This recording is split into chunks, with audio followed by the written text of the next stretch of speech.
Hello, this is Paul, and I just wanted to show that something works under Windows XP in Blender because I had to switch to Linux where it doesn't work. So I just wanted to show the version where it does work before they pulled out the rug from under this version. That's just why I'm trying to get working under Mint.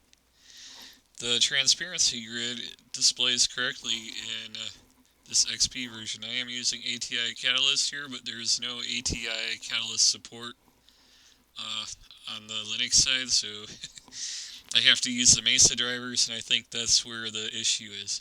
So right now I'm just going to do a quick render in the Blender internal render, and you can see there is a solid background, but if I go under shading, because I know where to find it now, is set this to transparent, and I click render, and there's the alpha grid, so you see it displays correctly here. So let's play around in cycles, and I'm going to click render. And obviously it's solid, but if I go to the cycle setting under film for transparent, and I click render, you can see the alpha grid displays where the transparency should be.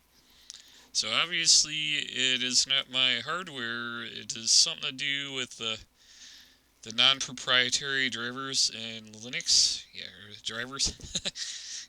And that's all. So figured I'd pass it along. It has something to do with the Mesa drivers under Linux 17.3 Mint Cinnamon Rosa. Yeah, something like that. So it's not exactly Blender, but it is Blender.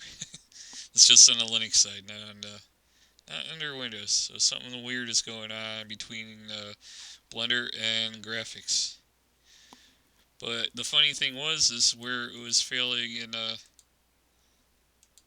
everything else in the compositor did work. And if I turn on the use nodes, you still see the grid here. So it's funny that it would work in the grid on the little preview display, but it won't work on the main window. And it bugs you because in a workflow, if you're seeing the grid, you know it's transparent, and if you're seeing solid, you know it's solid. But that could throw somebody off. So it's still considered a bug to me. It should be fixed, and yeah, not like a huge thing. The transparency is still there, so but it's just annoying and it's a workflow consideration. And yeah, if it was up to me, I would have it fixed. All right, later.